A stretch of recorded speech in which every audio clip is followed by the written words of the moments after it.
Okay, we are live on YouTube now. Okay, Jai Shri Ram, and welcome everybody. And thank you all very much for at least gradually turning on your cameras. Oof. It was war, countless of war to make all of you to start turning on your camera. And finally, in Nigeria they say the ogbanje, the witches on your head is gradually coming down. And now you're turning on your camera gradually, which is good. But yeah, thank all of you for being here. So last Friday, we spoke about Lord Ram. How many of you recollect what we spoke about Lord Ram? Which part of the life of Lord Ram did we stop last Friday? How many of you can recollect? Yes, Miss Elizabeth? Yeah, I could remember when he respectful greetings everyone, first of all. Greetings to you, Prabhu. Yeah, I could remember when he came to the forest and with also how they welcomed him. And Beautiful. yeah. Beautiful. Thank you, Miss Elizabeth. Prabhu. We're grateful. Eddie Queen, what do you remember?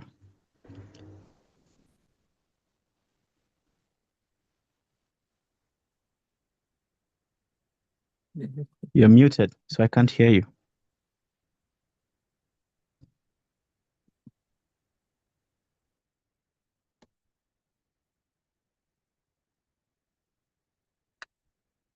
What do you guys remember? Okay, but what I remember is that Ram said the son must always maintain the dignity of his father. I don't know whether it's the one. The son must always maintain the dignity of the father. That is correct. That is correct. Thank you. We are grateful. Miss Juliana, were you here with us on Friday?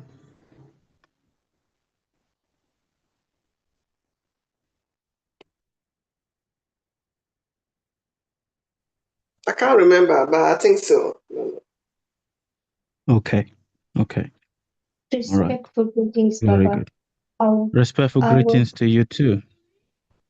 I wasn't here last Friday, but I've listened to the live stream on YouTube, and what I can recall, you talk about Prahalad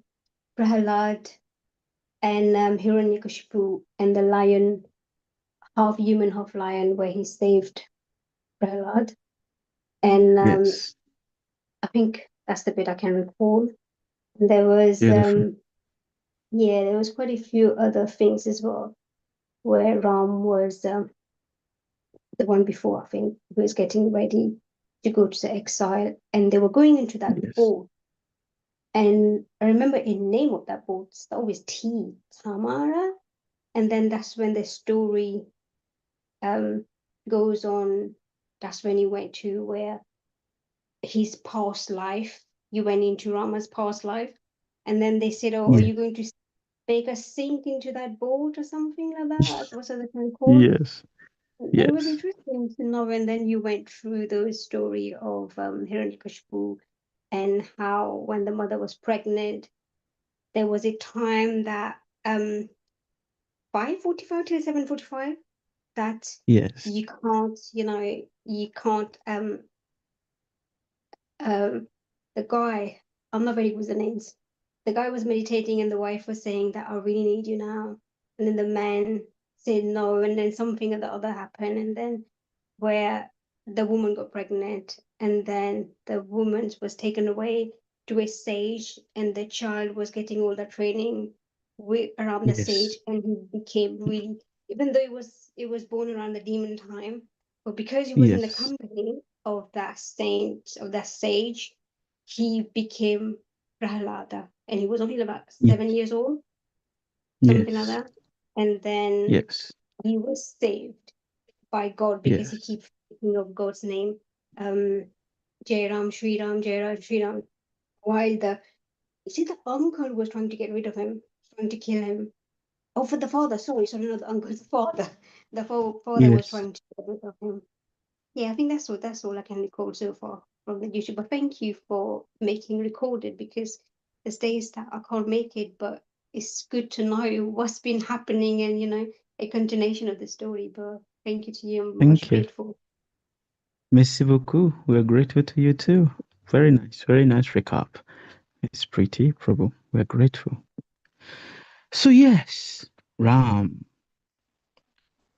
has finally left the palace. His father has died.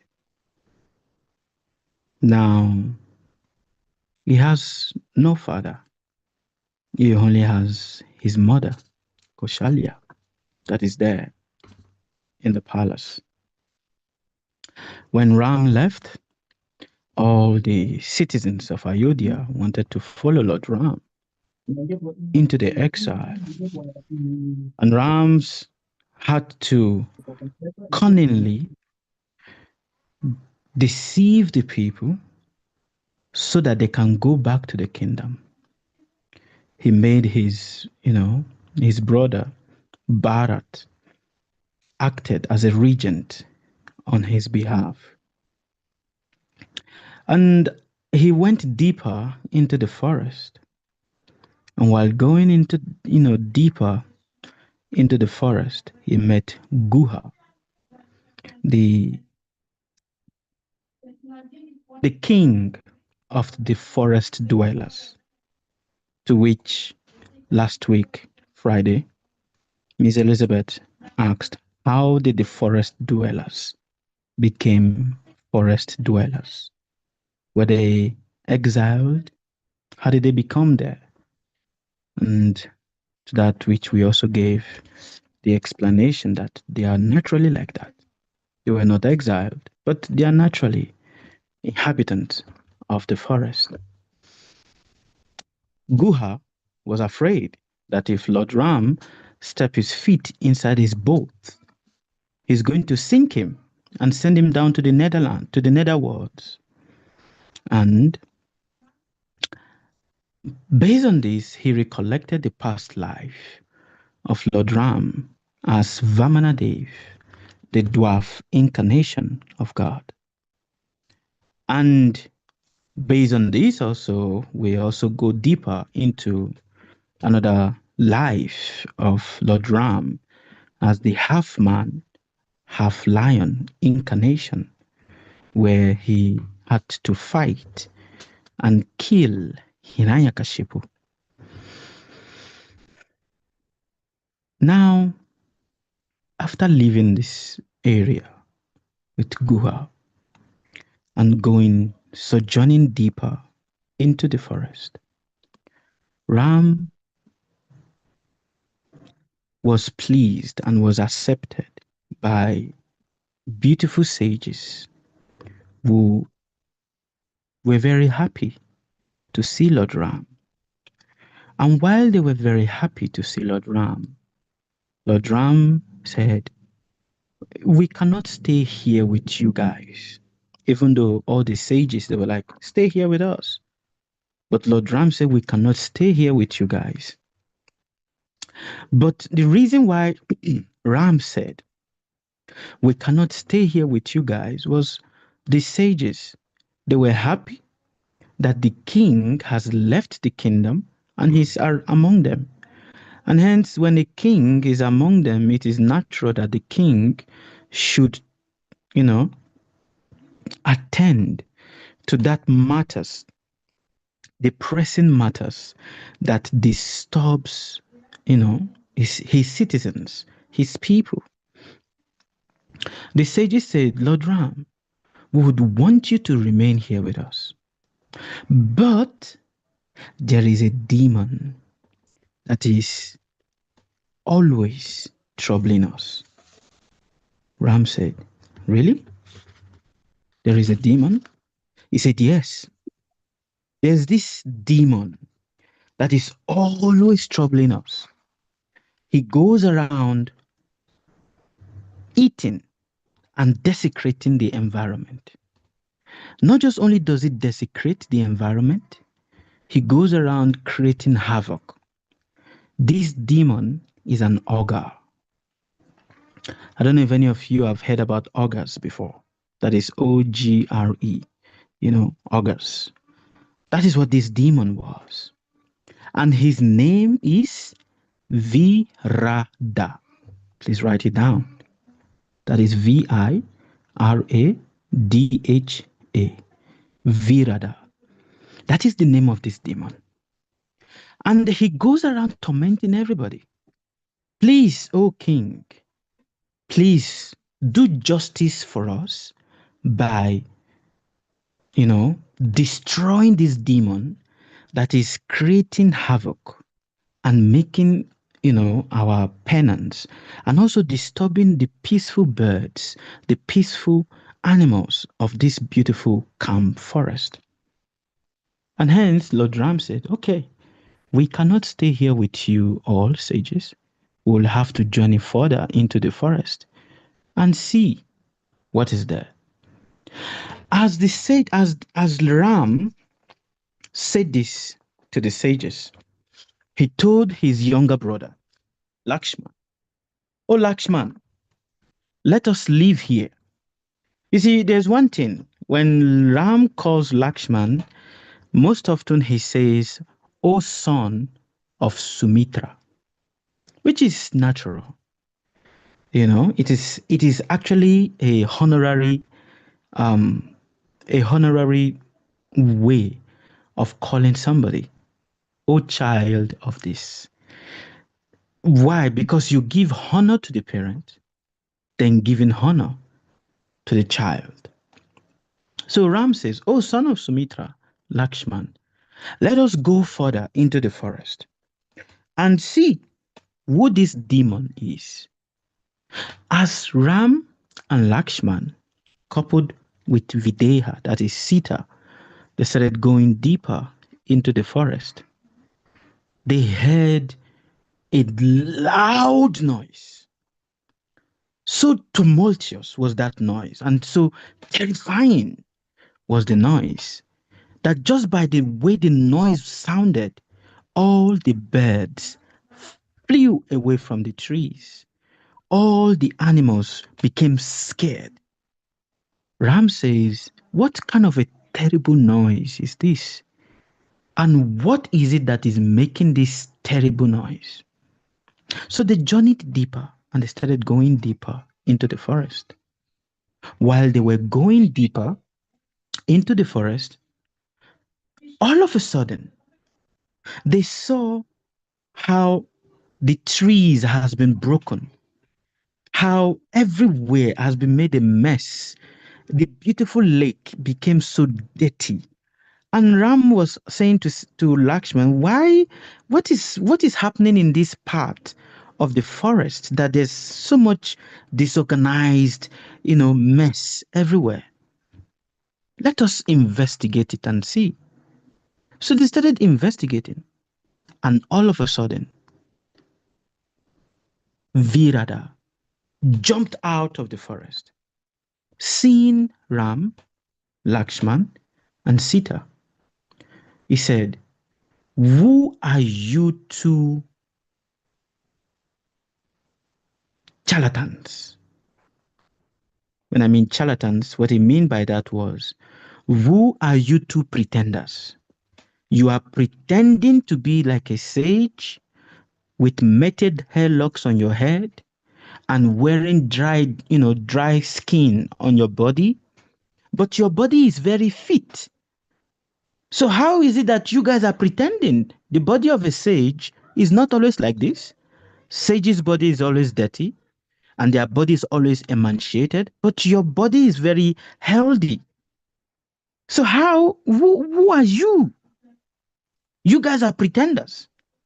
And when he saw Sita with them, he took hold of Sita. He said, "I am going to take this lady away from you and I will make her my wife, and to the two of you, I will kill you."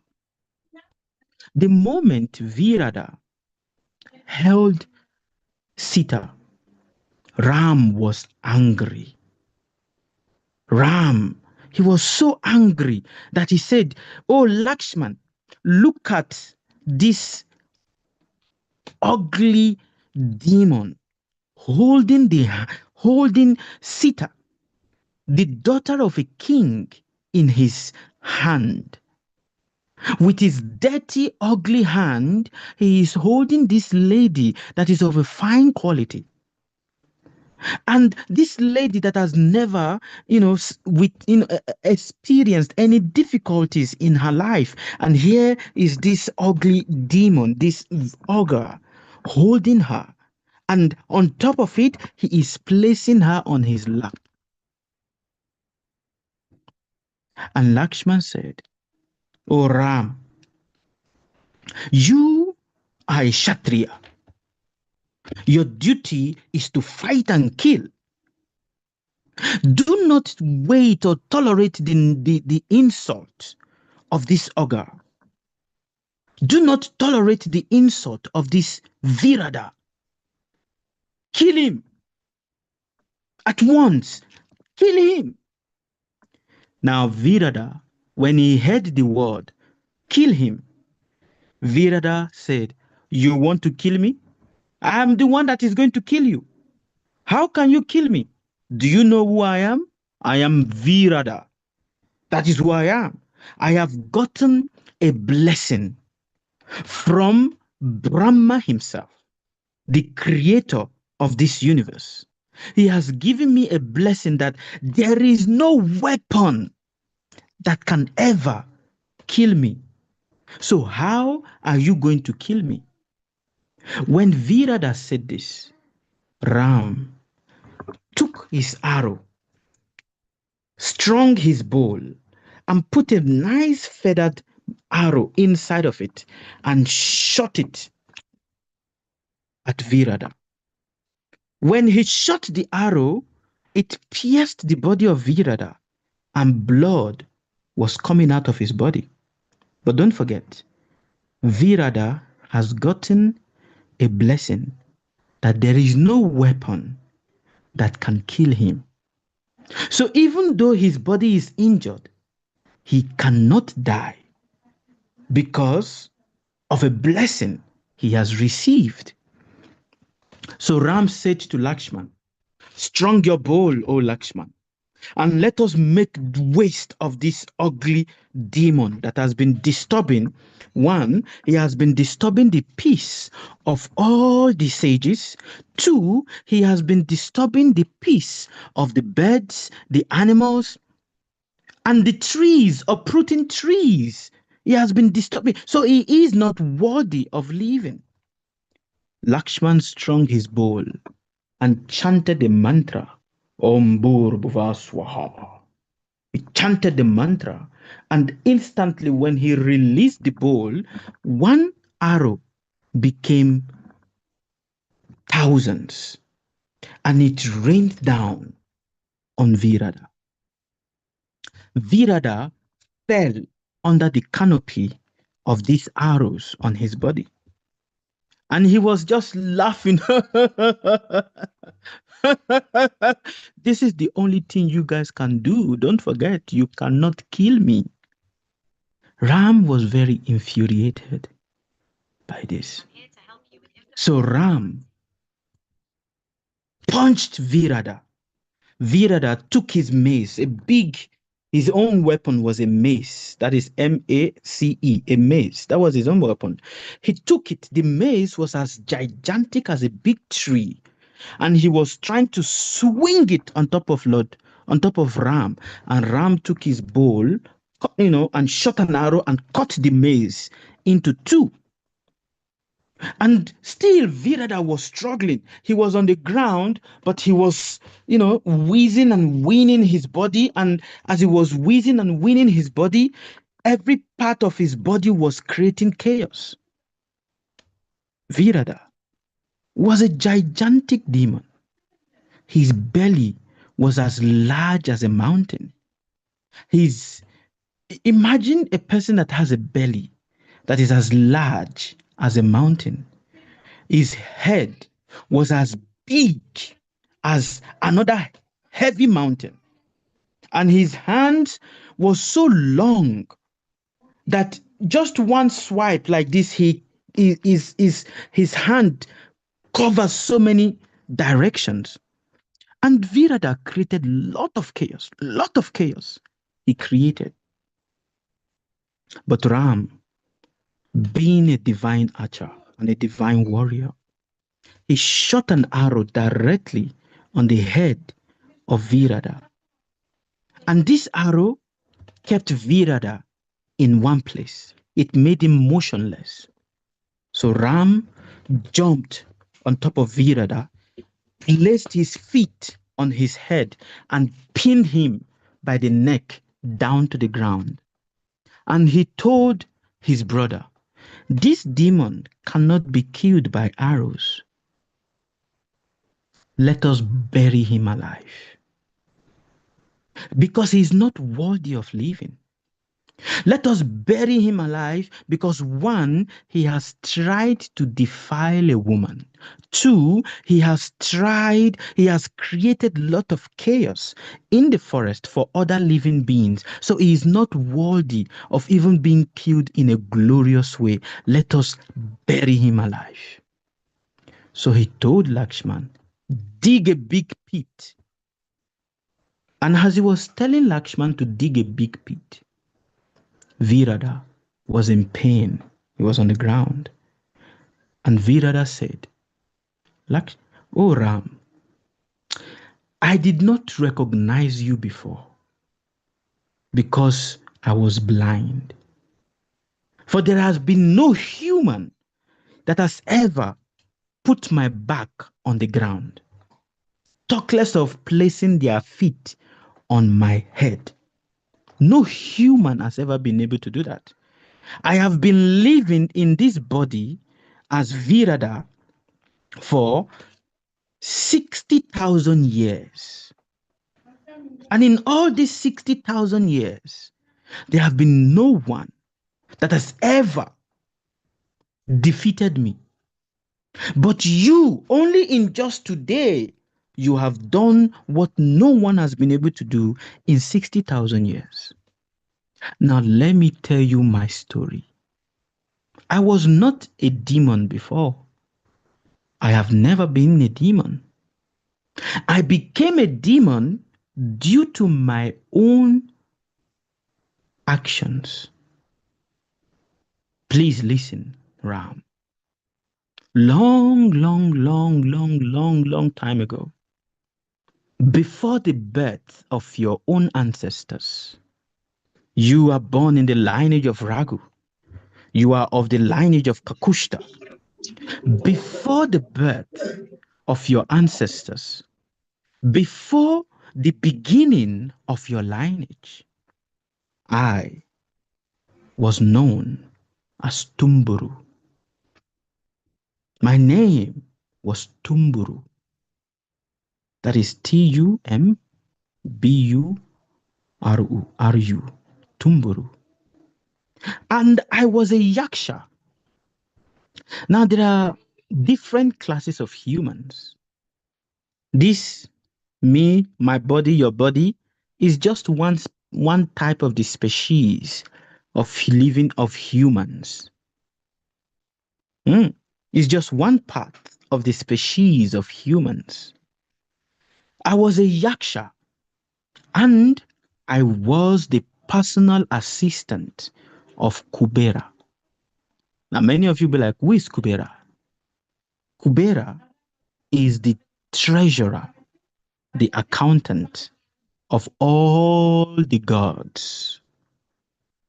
He keeps the treasury of all gods. That is Kubera. And I am his personal assistant. I was very good at singing. Oh, when I sing, everywhere, is on standstill. That my singing was so wonderful that it became known all over the world. But one day, my master, Kubera, while he was in his place, which is called the Mandana Hill, while he was there, Kubera asked me to go and call the celestial nymph, Ramba.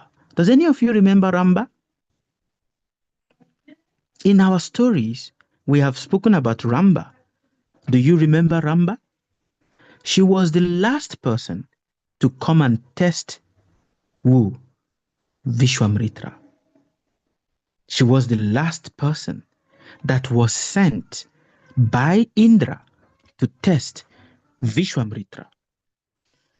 So, Kubera asked me to bring forth Ramba so that she can dance for him. But I was arrogant. Kubera asked me to do, but I took my time. I took my time in going and delivering the message of my master.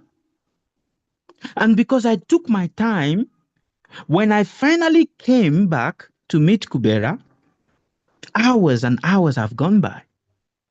And Kubera was unhappy with me. On top of it, I did not bring forth the person he asked me to go and call. I did not bring the person because I was so intoxicated with my singing that I said, don't worry, it's not the work of Kubera. I will do it, not a problem. And in that process of me saying I will do it, not a problem, I forgot time. I was in my leisure. I forgot time. And when I finally came to meet Kubera, he was unhappy with me. Being unhappy with me, he cursed me. That you fool! I asked you to do something. I gave you a message. And this is when you are returning to me? After so many hours have passed? And on top of it, you did not even do what I asked you to do. So I curse you to become a demon. Become a flesh-eating demon. Fall to earth and be a flesh-eating demon. You will lose all your good qualities. And since this is what you have decided to do, you will become exactly as that. Tumburu instantly fell from grace. And as he was falling, he was begging, oh, please, please help me. You have given me this curse. How will I be able to be free of this curse? Kubera said, when the Supreme Personality of Godhead himself, as Ram, when he comes to the forest, he will be the only human that will ever be able to defeat you. The day he defeats you is the day you become free. When Tumburu, which is now Virada, when he explained this narration to Ram, Ram said, oh, so this is what you did. This is why you are here. This is why you are in the form of an ogre. This is why you are in the form of a demon. Lakshman, dig the hole deeper and bigger. Lakshman dug the hole bigger and deeper, and they rolled Tumburu, Virada. They rolled him into the earth. As they were rolling him into the earth, Virada said another thing. He said, what you are doing is actually the best kind of way you can kill me. Because I've been so sinful. So sinful I have been in the sense of I have killed and done so many atrocities. And hence, killing me and just hanging me is not going to help me. But pushing me and throwing me into the earth is the only way you can also help me to atone for many of the negative things that I've done. So thank you, Lakshman. Thank you, Ram, for this way of death. They rolled him and they used an arrow and they called, and the sand fell over Tumburu, and they buried him alive. As they buried Virada alive, he shouted one last shout. And in that process of shouting one last shout, he gave up the ghost. The moment he gave up the ghost, from the body of Virada became his original self, a beautiful yaksha with a harp on his hand, and he assumed his original, physique, his original nature, and he thanked Ram and Lakshman and went back to meet his master Kubera to continue his service. There are lessons here. If you really don't listen to this properly, it becomes an entertainment. But if you really listen to it properly, you will see two things. Every curse carries with it a seed of a blessing. Secondly, when we become too comfortable with the people we associate with, when we become too comfortable with our position, when we become too comfortable because we are good at something, a calamity is always waiting around the corner for us. And here you see Tumburu. He was very close to Kubera.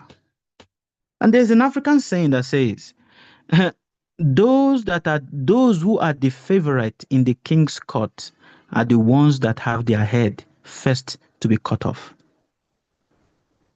Do you understand what that means?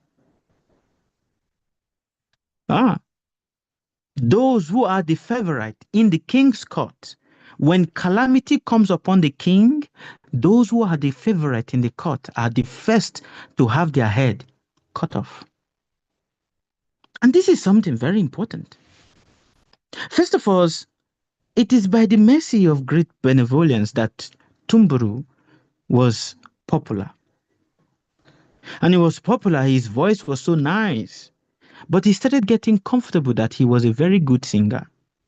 He started getting comfortable that he was a very good, he sings and everybody stands still. It's like the world stands still when he's singing. He started getting comfortable. And in getting comfortable, what happened? He get cursed. Now, many of you may be like, but why is it that curses are always there? Is it many of us, we don't like curse? Nobody like to be cursed. Is there any of you here that like to be cursed? Show me your hand up. Huh? If somebody say, I'm going to swear for you now, show me your hand up. Do you like it? Definitely, nobody likes it. You like it? You like it, Mr. Enoch? He said no. But this is the reality. No one likes to be cursed. But you must realize that many of us, the reason why we are living our life right now, it is not due to a blessing. The reason why you are living here on earth right now, it is not because you are blessed. It is because of a curse. But a curse is very important. If you have been following us from when we started reading the Ramayana, you will see there are curses, curses, curses. The curse of Ahalya, the curse, of the parent of Shravan Kumar. Curses, curses, curses, curses. Now many people are like, but why? Why curse? Why curse? Because it is in it that has the seed of a blessing. Let us make it more practical. Does any of you have a fresh flower there with you? Does anybody have a fresh flower there? Bring it.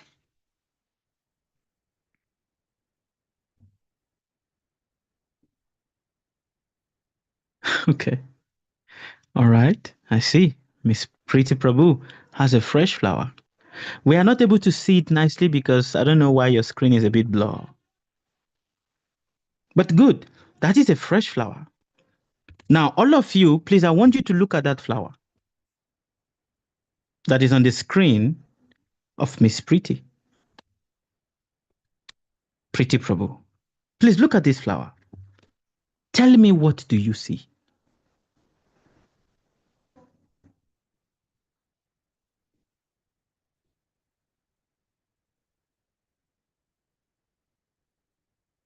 Please, I want you can unmute yourself and tell me what you see. Let us have a conversation. What do you see looking at this flower? Respectful greetings, Baba. We see bright, Respectful greetings vibrant to you colors. too. Bright, vibrant colors. Isn't it? Beautiful. Beautiful. Vibrant colors. Thank you. Terian Prabhu. What else do you guys see?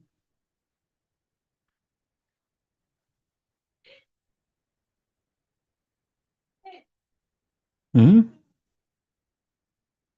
Please unmute and speak. What else do you see? Apart from bright, vibrant colors, what do you see? Look at the flower.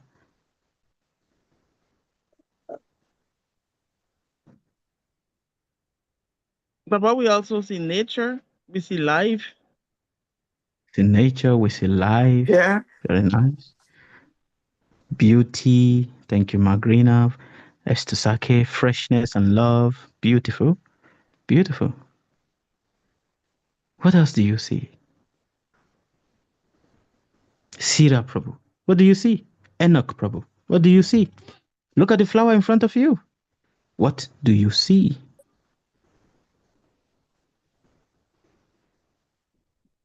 For me, I see a beauty. I see memory. Beauty, I see memory. spring. You see what? I see spring. Spring. Good. Beautiful. Yeah. Beautiful. Thank you. Thank you, Elizabeth Prabhu. What else do you see? Look at the flower. The flower is in front of you. What else do you see?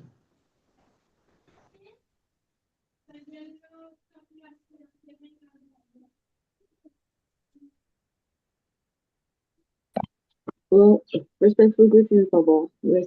Respectful greetings to you too, Sira Prabhu. Well, Baba, the only thing that comes to mind when I see the flower is I'm already thinking about how it's on its way to dying. On its way to dying. Yes. Beautiful. Thank you, Sira Prabhu. Do you know what I see? Beauty, but of course it is beautiful. Nice, nice, isn't it? But what do I see? I see garbage. How many of you see garbage? You see garbage? Elizabeth Prabhu? Ah?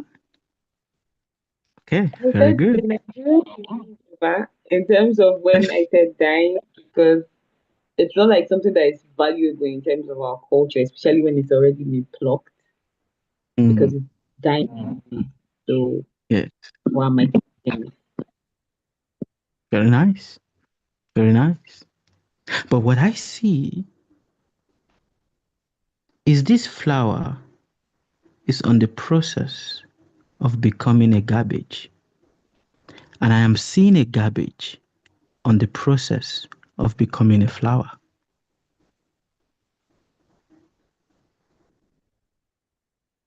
Do you understand? Yes. No, Baba.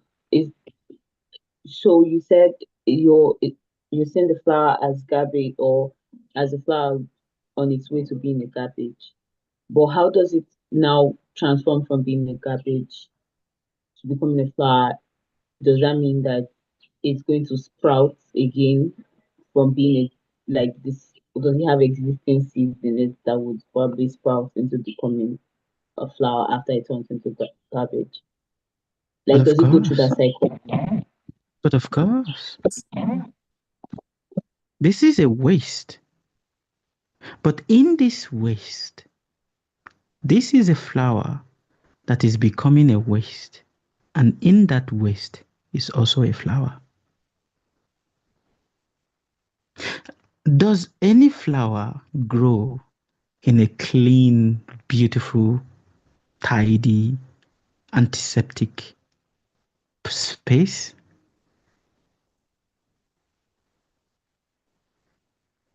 Please tell me. No. No, isn't it? So it needs garbage to grow, isn't it?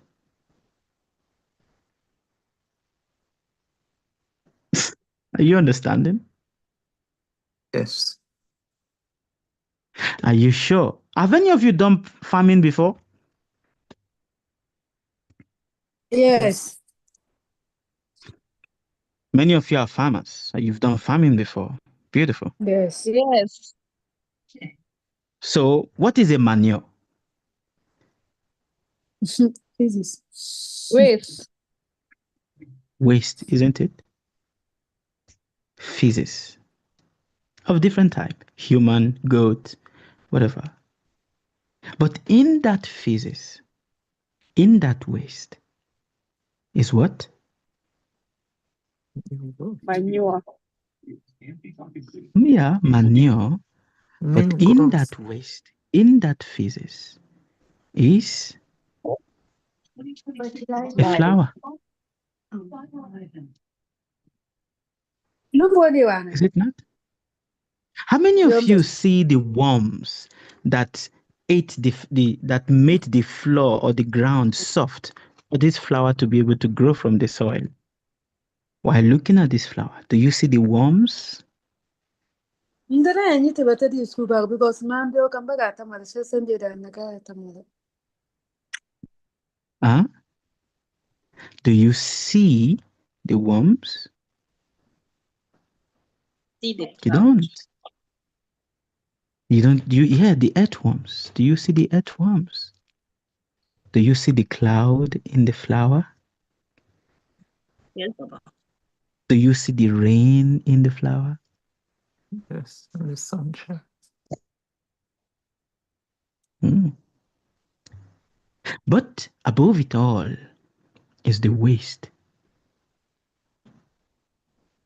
which is basically informing you that, you see, many of us, we want to live a life that is like a flower. Many of us. A life that is just beautiful to see, but nobody wants to see the process of the making. Are you guys understanding what I'm trying to explain to you? We want to live a life that is like a flower. We want people to treat us like a flower. But we don't want the waste that makes that flower. Because we think the waste is not important. But there cannot be a flower without the soil. The soil cannot create without the waste, the manure, the feces, the food products that you don't eat, that it's not good anymore, you throw it away. All of that makes this a good flower.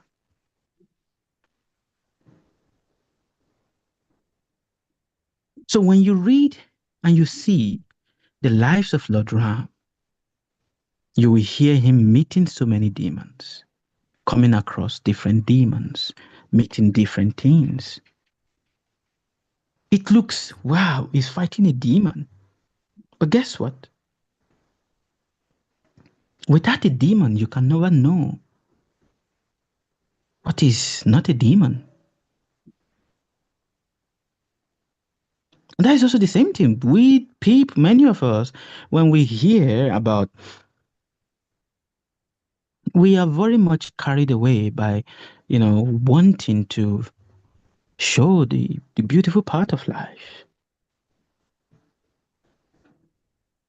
And the waste product of our life that is actually making that beautiful part beautiful.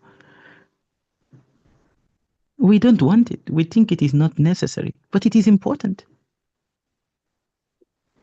Imagine the defecation that comes out of your body. It's a waste product. It's going somewhere. Oh, where is going into the septic tank? Of course, yeah. But then it is taken somewhere and turned into food that you are eating again. Just look at that. So you see, Virada shows us that beauty only comes out of that which is ugly.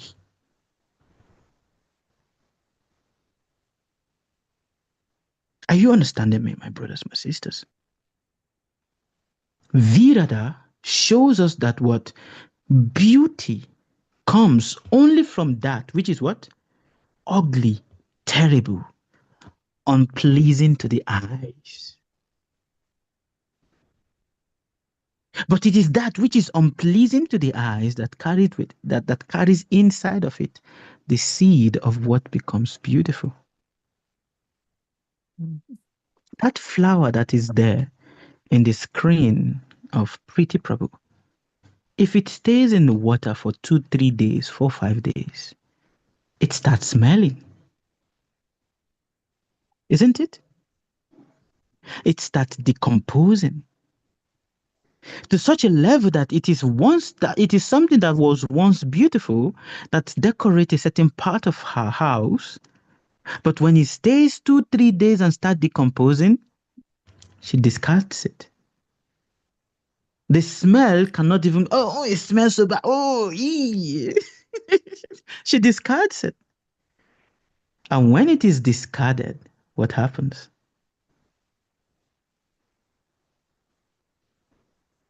Its beauty is not appreciated anymore. But now it is now in the process of becoming what? Another flower that becomes appreciated by another person. Mm. And that is the cycles of your life. Many of us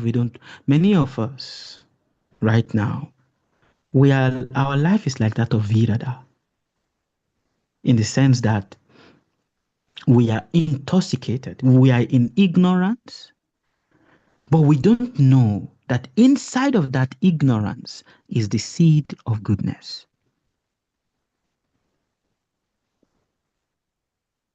We don't know. Many of us right now, we are discontented with the ugliness of our life. Oh, these people are making my life miserable. These people are making my life like this. These people are doing this to me. These people are like this. These people are like that. But we forget that it was once not like this. For you to be here, you are cursed. It is because of a curse. It's not because of a blessing. So a curse is that which propels the blessing to manifest in your life. Are you understanding what I'm trying to explain to you? Yes. Which means difficulties is that which propels blessings to manifest in your life. Problems is that which propels blessings to manifest in your life. For a blessing cannot come into your life if there is no problem to invite it.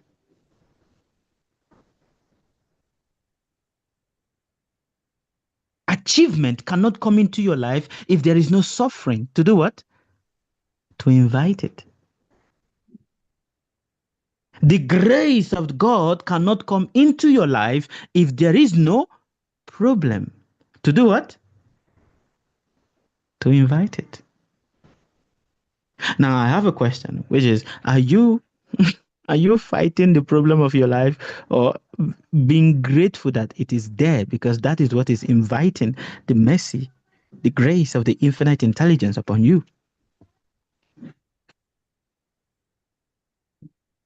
Is this making sense to you guys? So, Because that is the reality. If you are just being blessed all the time, you become lazy. And that is a fact. If you are being blessed, if every time people say you all through your childhood till your adulthood till your old age, you are just hearing good words, sweet words, sweet words, you become lazy.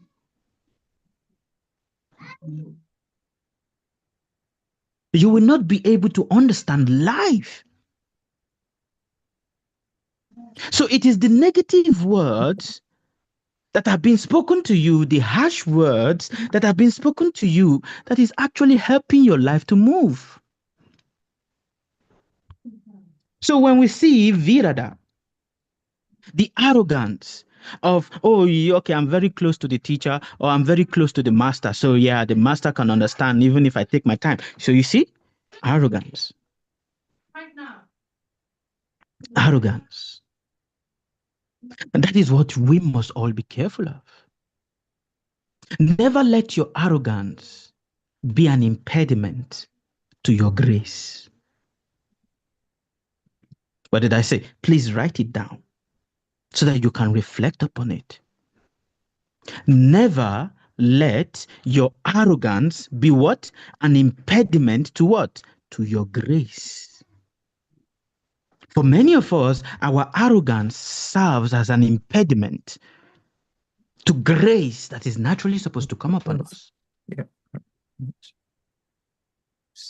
So you must be very, very cautious and appreciate the ugliness of your life. What did I say? Appreciate the ugliness of your life, for in that ugliness is what? True beauty. Now I challenge any one of you. Can you show me anything that is of value in this universe that did not come out of dirtiness?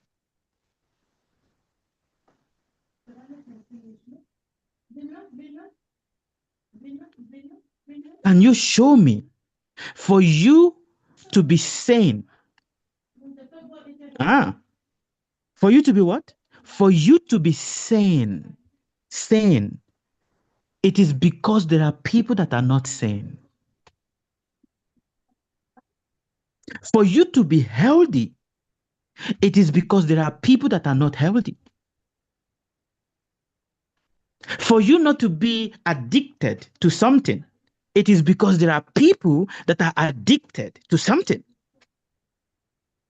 So you see, if those people that are not addicted to something are not there, you will never know how not to be addicted. If there are people that are not sick, you will never know how to value health. So you see, everything is working what? Hand in hand. But when you start thinking that it is separate just by looking at the flower, oh, life is this, life is wonderful, just like a flower. Life is, no, that is not life. True life is what? A waste product, trying to becoming something else. For in every waste is a potential, just like Virada. In the eyes of others is a demon. But inside that demon was a beautiful light. And it takes only the right people to help that light come to the surface. It takes only the right guidance, only the right teacher, only the right savior to help what? That light does what? Do what? Come to the surface. So imagine the garbage of so many actions and atrocities that you have been carrying for so many lifetimes. Not only in this life, but I'm saying so many lifetimes. And in all those lifetimes, you've acted so atrociously, you've become a virada, a demon, an ogre. You terrorize people. Your anger terrorizes certain people. Now, when somebody see you, you are standing here, sitting here in front of me, you are like saint. Isn't it gentle, wonderful, and everything? But then there are certain people that, oh no, this one, isn't it? This one, you know. But why? Because that is what they see. Certain people will only see the demon that is there manifesting in you. But it takes only the right association for the true light that is in that demon to truly come alive, to truly come out.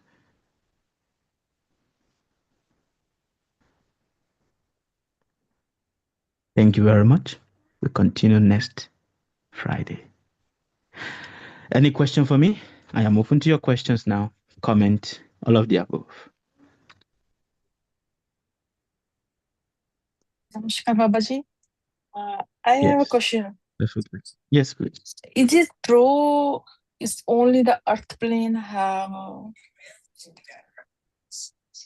okay, same thing day and night, sorrow and happiness? Only this plane we can experience this feelings Is up it and down, like good and bad. your question is it true that only in this plane of earth Yes, that we can experience sorrow? suffering, happiness, all the emotions. No, it is not only on this planet. To think that it is this is one of the how do you call it in English? The generalized words, or they call it the sweet words of the Vedas that you should be mindful of. It is said, be careful of the sugary words, the flowery words of the Vedas. It is like when you see a celebrity on the screen, they look shiny and nice, isn't it? But Yes. does the celebrity show you how they shit? No, it doesn't show you how they shit. Why? They only show you how they wear nice jewelries and everything like that. But they don't show you how they shit, which is actually where life is happening. So the ancient teacher says, do not get carried away by the flowery and sugary words of the Vedas. For misery, anxiety is not limited only to earth, it is everywhere. Indra is the god of heaven, but every time he's in anxiety. Is it not? He's the god of heaven. Lot of enjoyment, but still, he's never happy. There is nowhere that there is no anxiety. There is nowhere that there is no unhappiness. For if it is not there, then life cannot be there.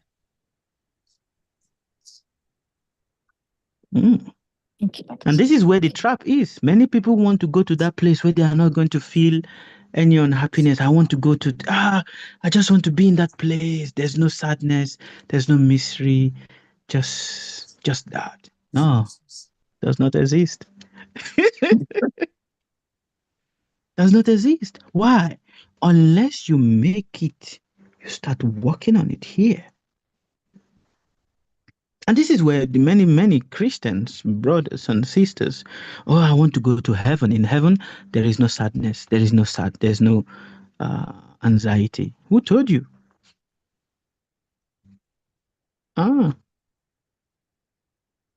Even the God, the engineer of this earth, is constantly in anxiety. Brahma himself. Mm. Yes.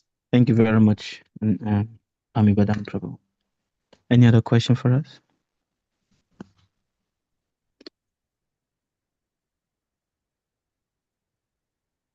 Any other question for us?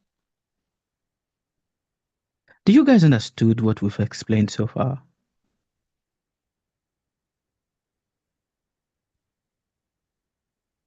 Okay. Respectful greetings, Baba. I've got a question. Respectful greetings to you too, Pretty Prabhu. Yes. With Viratha, the demon. Mm. When Yes. he was in the forest, he is called the forest demon. He was causing havoc and all that. At some point in his life, did he knew that someone like Lord Ram will come and save him at that point in the birth that he was around that time? Because you mentioned that somebody has to come in to save him. And you know when they were digging that that earth for him to be there. And Rama was saying to Lakshman, keep digging, make it, bigger, so then they can put him alive. So for a normal life, on this planet we live, if somebody do things like that, obviously they will be in prison or there will be, hard, persecution. They can't put somebody who's alive under the ground. So how did they manage to kill him alive? That is a bit hard to accept, even though Ram, as pure as he is, he's godly. Is he allowed to do that? To kill somebody alive? Or they allowed to kill somebody alive in his godly, manner? I mean, I'm just trying to make myself understand this. That's a very good question you've asked, Pretty Prabhu. To understand this, we must understand the strings of karma. To understand it properly, we understand what? We should understand the string of what? Of karma. A murderer that mercilessly unalives people. It looks very terrible, isn't it? Yeah. But why does the universe permit it?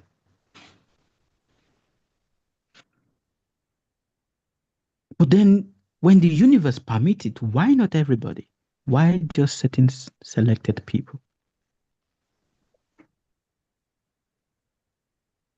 A thief that goes to steal, an armed robber. It's terrible, isn't it? But why only a certain people he steals from? Even the person that is selling drugs. It's terrible, isn't it? You might be surprised that in the city you are living right now, there is a person that is selling drugs there, but you never know till you will live there or till you will pass away. You will never know that this is what this person was doing. And there are certain people that knows this is what this person was doing. But why is it like this? That certain people know a version of one person, but then other people see another version of that person. Why? And that is why you must understand that certain calamities, when we see calamity, when we see problems, when we see difficulties happening, our duty must, number one duty must never be to criticize it. No matter how unfair it looks. Do you understand?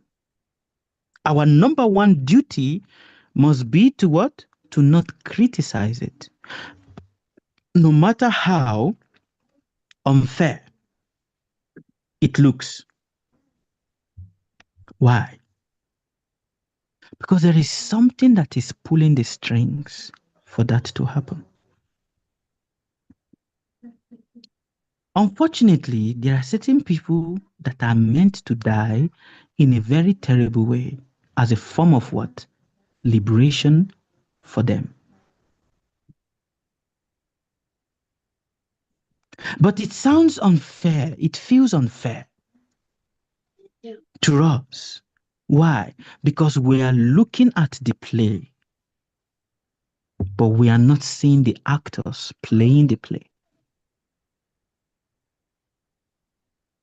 We get absorbed in the role of the actors, but don't see that it is just a role. Do you understand?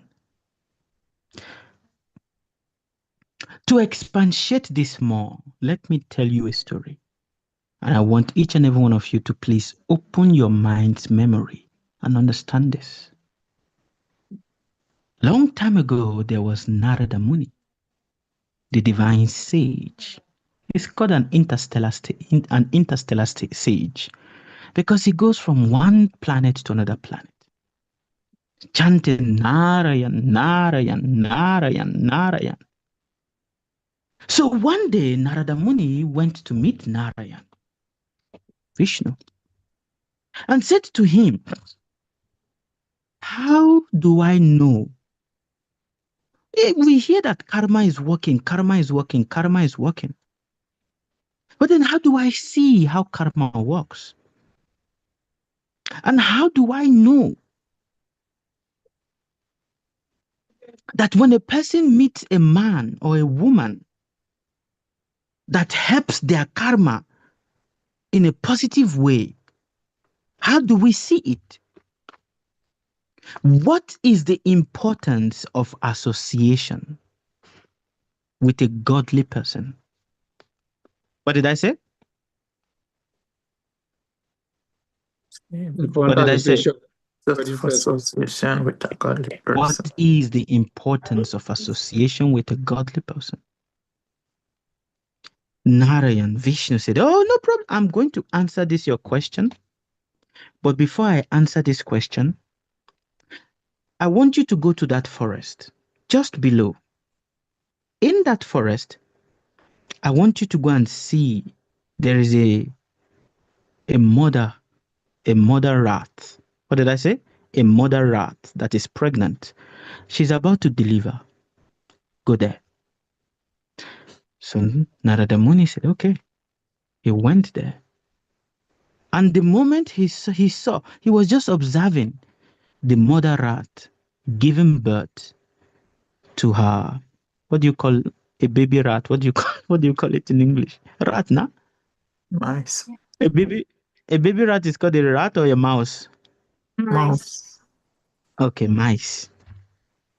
So Narada was just observing this mother rat giving birth to this mice.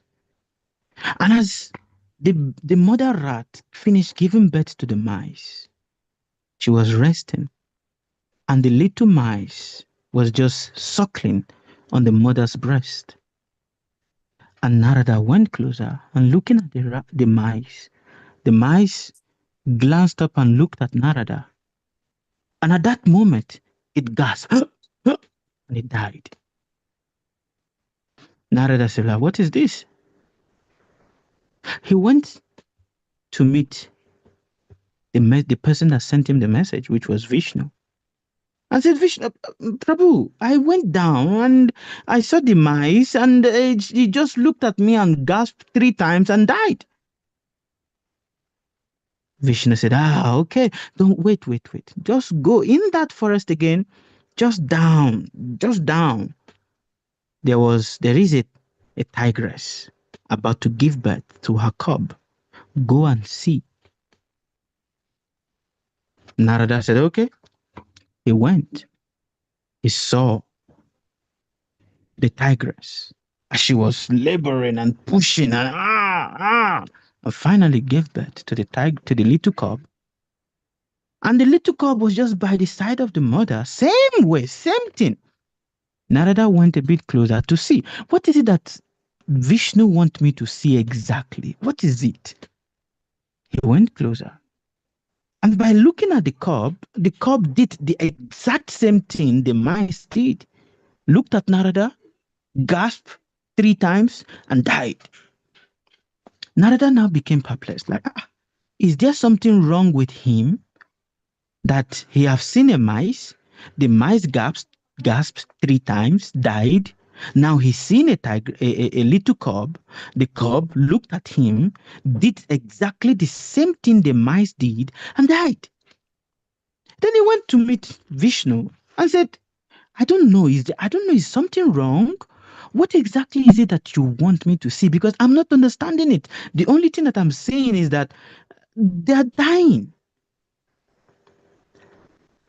Vishnu said, it's not yet. Wait, I understand. I will tell you what I want you to see and why. But first of all, go.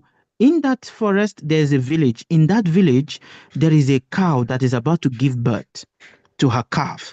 Go and check it. Narada now was scared.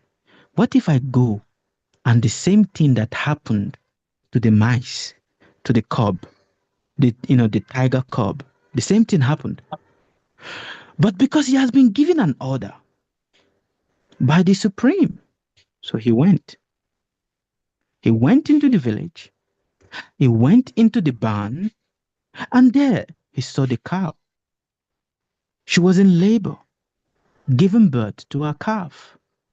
And just as she gave birth to the calf and the calf landed and she was, using her tongue to clean the calf, he went closer again. What is it? Is there a certain mark? Is there a certain symbol that Vishnu wants me to see? What exactly is it? And the same thing.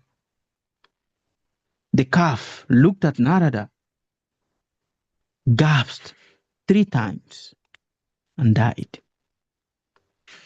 Now it is said of all forms of death, the death of a cow is terrible. Narada was scared that I think there's a curse following him, that everything he's seen is dying. He went to meet Vishnu. Vishnu said, yes, but this is the last one. In that place where that barn is, the owner of that barn is a king, that calf just died. The king's wife is about to give birth to a child. Go and see the child. Narada now said, what if I go? Now a child dies. This would be terrible. What can I say?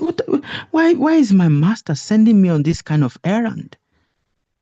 It's like misfortune is just following me all through today.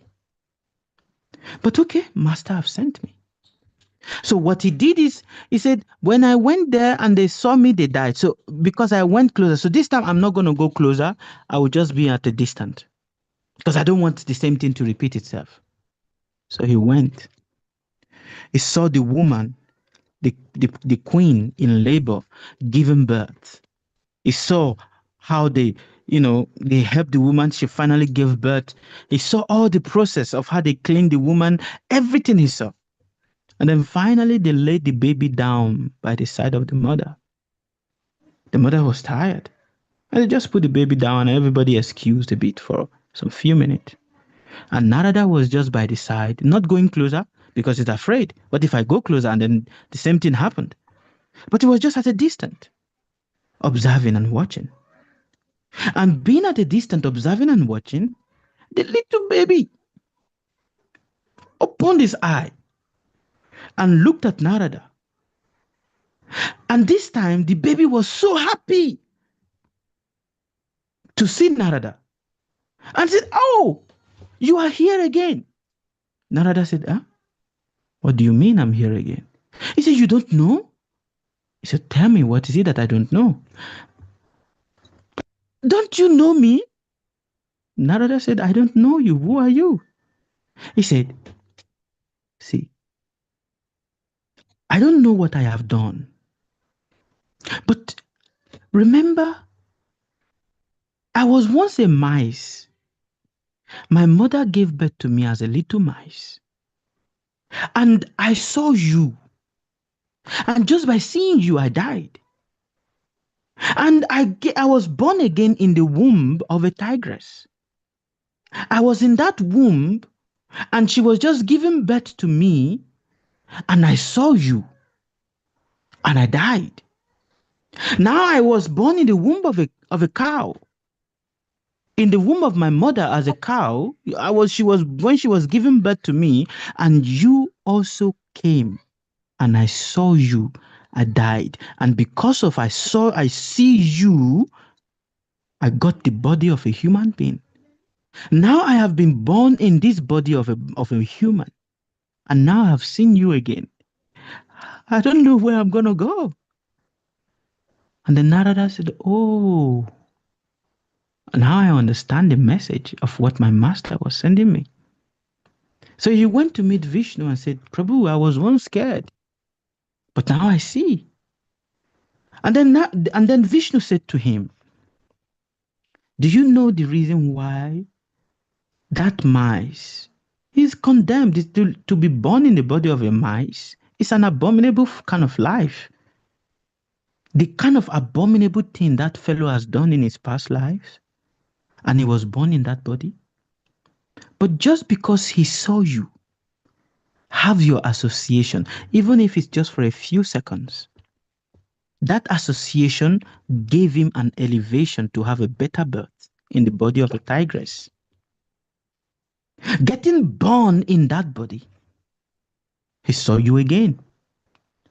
And that gave him another elevation to be born in the body of a cow. And in that body, he had your association again. Then he got born in the body, he got to be given birth again in the body of a human being. Just seeing you in one day, he has gotten elevated and promoted, passing through the cycle of transmigration in such a higher speed to come to the body of a human being. And now this body of a human being, he's seeing you again.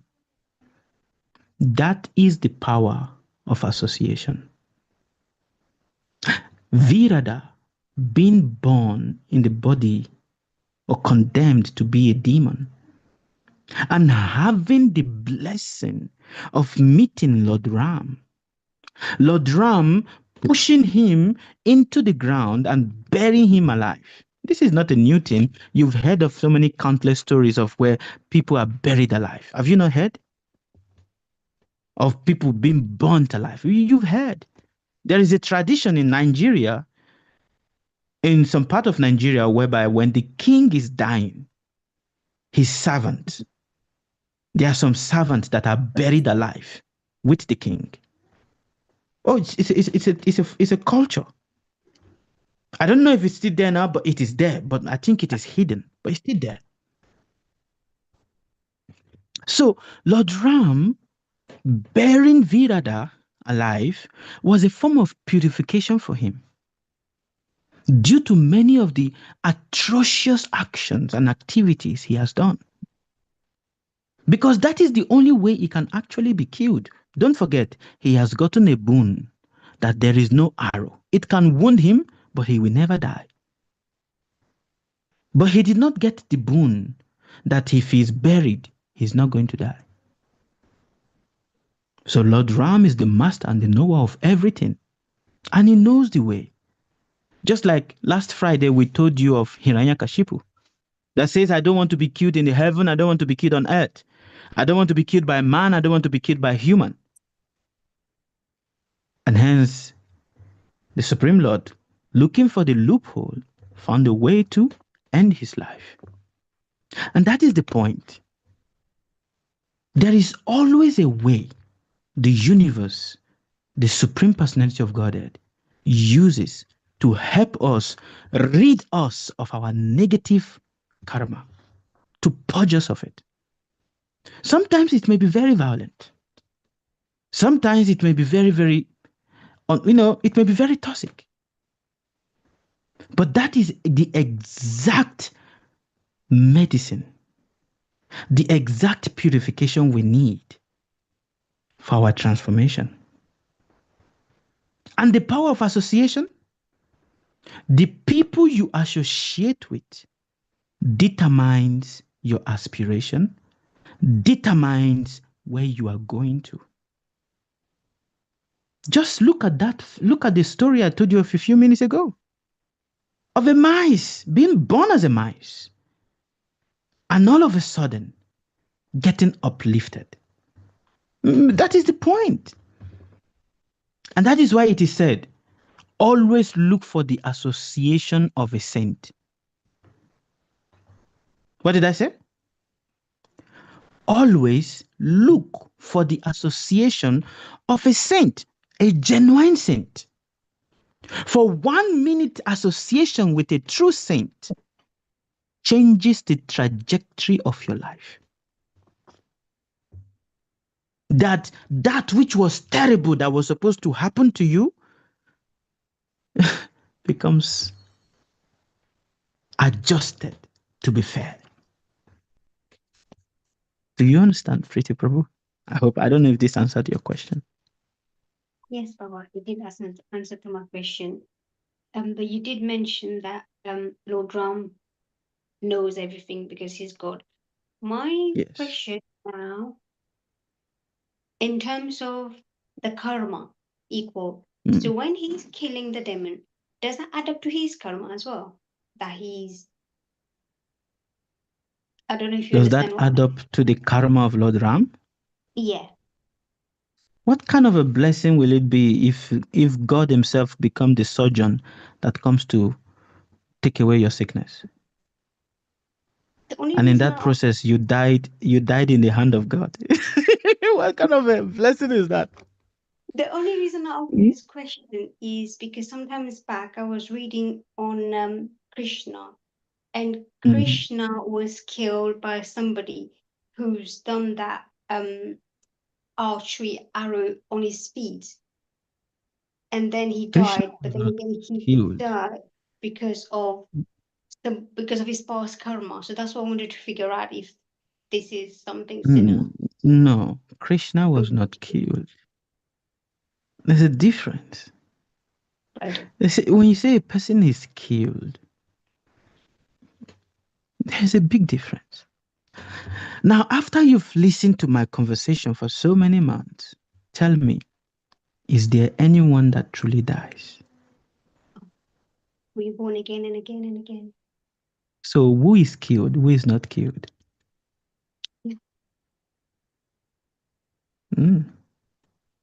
Krishna was not killed. He actually chose to leave the body like that. Imagine if you're given a choice to leave your body at your own will. What choice will you choose?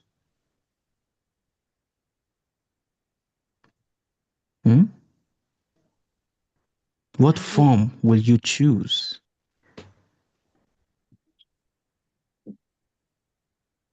Yeah, speaking of this, what about, have you not heard of the saints that cannot die? And hence they have to force themselves to die. Yes. You've not heard? I've heard of that.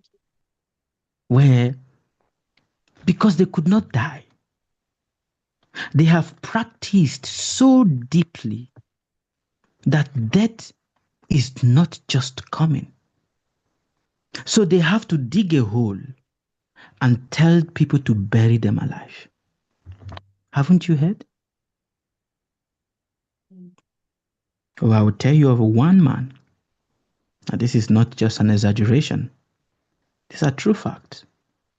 His name is Raghavendra Swami. What did I say? Raghavendra Swami. Raghavendra Swami. You can check it out on Google if you wish.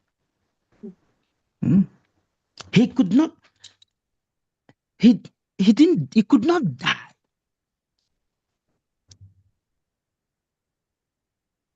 Not because he was a bad person, But because he has been able to cut through the thread of karma, that he couldn't die.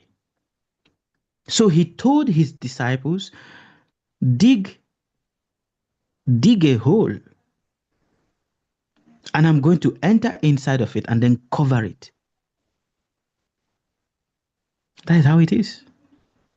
He entered that by himself. He's a recent person, Raghavendra Swami. Do you want to go into the Buddhist people? Yes.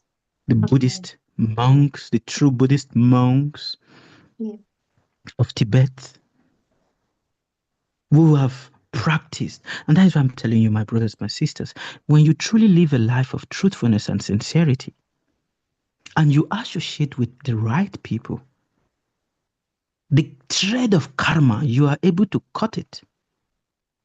It's not that it is difficult to cut, you are actually able to cut it. But then of what use is that living and living and living and living and living, that many of them just, you know what, I'm tired. Just, they enter into a rock and tell them, just seal the rock, seal it off. But of course, these are reality. It's a fact. So Ram choosing to end the life of Virada in that way was for Virada's purification. All right?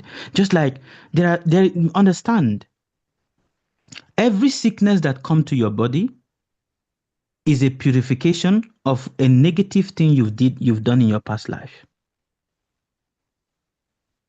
What did I say? Every sickness. Because you must understand that sickness is like a knot that binds you. It's an emotional karma that you've done in your past life. And hence, in this lifetime, when it comes, it's like that knot is untying itself and is becoming straight.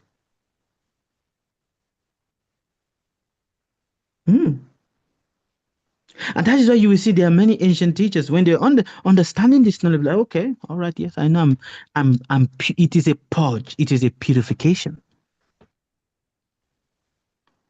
Is there any sickness that has never come to anyone that has not acted as a purification to them? All sickness is a purification. And some sickness needs to happen to keep a person in check, else they will naturally destroy themselves.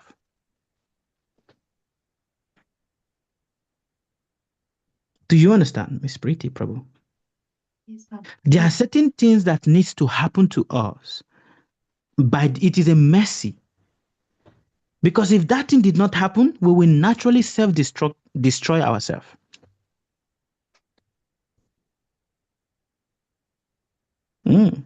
And hence the universe, okay, you know what, you are going to harm yourself. So let us put this so that you don't harm yourself or you don't harm other people.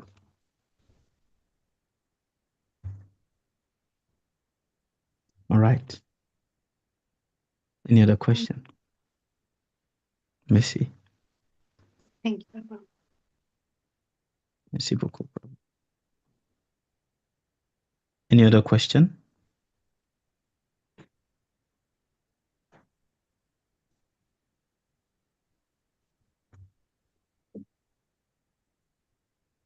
Okay. I am not seeing any other question. So yes, I will be coming to Italy. I will be going to Italy. Is there someone who wanted to ask a question?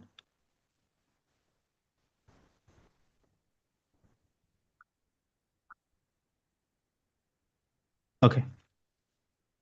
So in September, I'll be in Italy, and then I'll be going to Germany. Then I'll be visiting Holland. There is a museum that's the last time, which was last year when I came to Netherlands. I could not finish seeing. So this year, I'll be going there to truly see it. It's a very fantastic museum. It has a lot of ancient histories. So if the universe permit and if we have the right internet, we'll also be showing you guys, and we'll take you along to show you. So, and I did remember we spoke about you guys coming to meet us here in Mauritius for our retreat,